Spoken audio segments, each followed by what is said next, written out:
Pick me up. We need to do that, not just me, but everybody. Well, we ended with prayer last time because we remembered to, but it's probably a good idea to start with prayer. I agree with you. Especially the way this is going right now.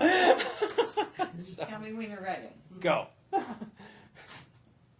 Father God, we praise you for this awesome day, even as hot as it is. We thank you, Lord, for the study that we've been doing many studies for many years. Lord, I just lift up Chris and all the work he puts into each study. Lord, we're back in the systematic theology, so just open the eyes of our heart and show us what you want us to learn tonight. And for those that can't be here, we lift them up to you, Lord. In Jesus' name, amen. All right, are you ready to actually get back into this fun stuff? I'll tell you, Chris. What's that? It was so much easier to read. I read right through that. Pilgrim's Progress? Okay.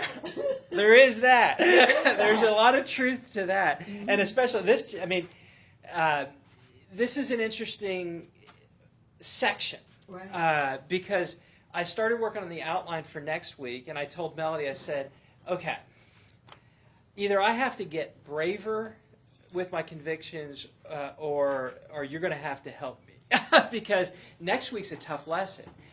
Because next week is talking about no, sin's easy. I can take that. Okay. But this is talking about the difference between men and women. Oh. And how the Bible lays that out. And that can be a very controversial topic. The fact that the Bible says man. Oh, yeah. In general, but you know what? We're not in the 60s anymore, and I know that God didn't mean any harm against us women, because we know who rules the world. So it's all good. It's all good. So let's look at so where we've been, because I think it's one of those things. We have we did this little Pilgrim's Progress thing. We did the last week of Jesus. It's been a while since we've actually been in systematic theology. So taking a look at where we've been through two sections. You know, the doctrine of the Word, if you remember that, and that was 2 years ago. Really? April of 2018. So there you go.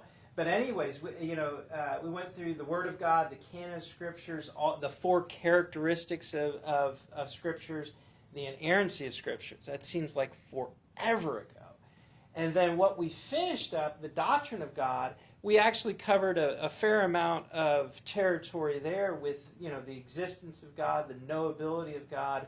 Oh my goodness, remember all the attributes, the incommunicable attributes, the communicable attributes, the Trinity, creation, providence, miracles, prayers, angels, Satan, and demons. Wow. I mean, we went through a lot of stuff. So, it's been pretty fun.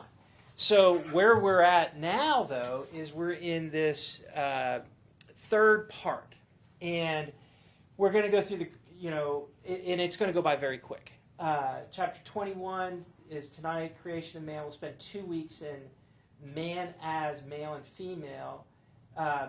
This chapter 23, I remember talking about this when we were over in the sanctuary. We were talking about the difference between, soul, spirit, and all that kind of fun stuff. So we'll get into this essence of man, the physical, the spiritual part of it. And then we'll spend a fair amount of time on sin, because we are talking about the doctrine of man. And then we'll talk about the covenants between God and man. And depending on how that goes, I may throw in a little bit of dispensationalism, because that sort of goes through the redemption of man. So we'll just see how that goes. And then we're off for Labor Day, and we'll start with supernatural after that. So you got that schedule in front of you. It'll be great. I'm going to try to fix one thing here. Maybe not. I won't fix one thing. Okay. So if we want to look at this in a different way, this part that we're in is really only 3 parts. the first part is the purpose, God's purpose in creating man and the nature of man, which is chapter 21 through 23, and then sin, and then the covenants of God. So when you think about the chapter 25, it's how God's bringing us back and restoring us. So we got the lay of the land. All right. Why did God create us? You asking us? Well, yeah, I'm asking you. Well, to bring him glory. Yep. To show the proper awe and reverence of who our Creator and Sustainer is. Okay. And everything we do and say is supposed to be for His glory and not take away from who He is. Okay. Good answer. Especially you might the gold star. You read the book. Oh, So- I did. That was in the book. That's good. That's good. Was it? Yeah. Well, I mean, Well. we're made for God's glory. All right, and we talked about, if you remember when we were in creation, and we spent a fair amount of time in creation. God did not have to create us. Right. There is nothing that was missing in the Trinity that He needed to create us, but He did for His own glory, and then we'll talk about basically for our pleasure, which is very interesting. Now, one of the things, and we'll talk about this a good bit tonight, and when we get into supernatural, the next class, it's always trying to plant the seed for the next class. We're made in the image of God. What does that mean?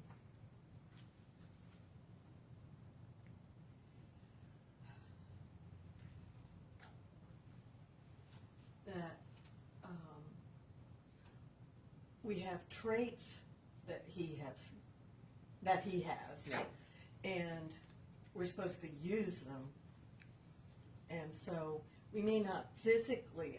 Everybody looks different. Right. So okay, but I think he just like we have children and they have traits of ours, Yeah. but Yeah. they don't. They're not just like us. Okay, And- so yeah, let's go off that for a second. Okay. Every one of you have kids. We all have kids. Mm-hmm. And when Adam had Seth, Right.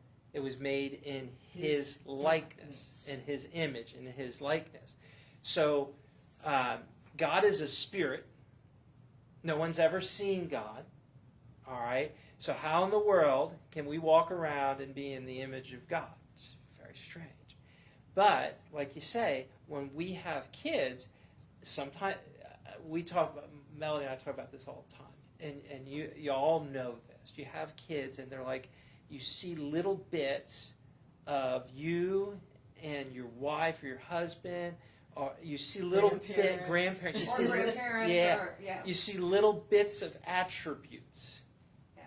keyword, in your kids. Well, that's like God. That's how we're in that image. So, so let's keep that sort of top of mind.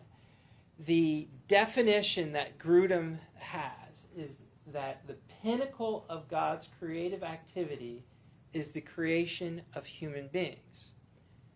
Do you believe that? Yes. Okay. Both male and female, to be made more like Him than anything else that He created. And if you look at creation, we're the last thing.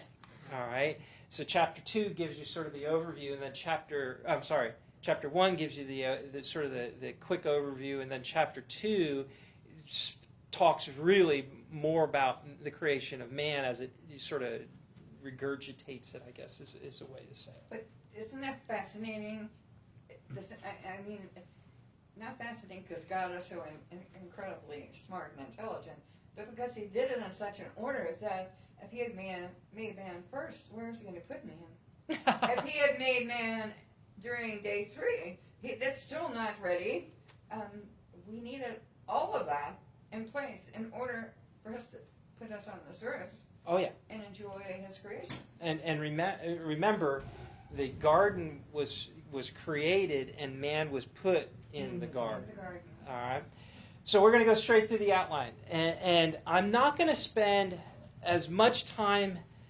Okay, when I listened to him teach this, he spent an enormous amount of time in this first part where he's talking about the use of the word man to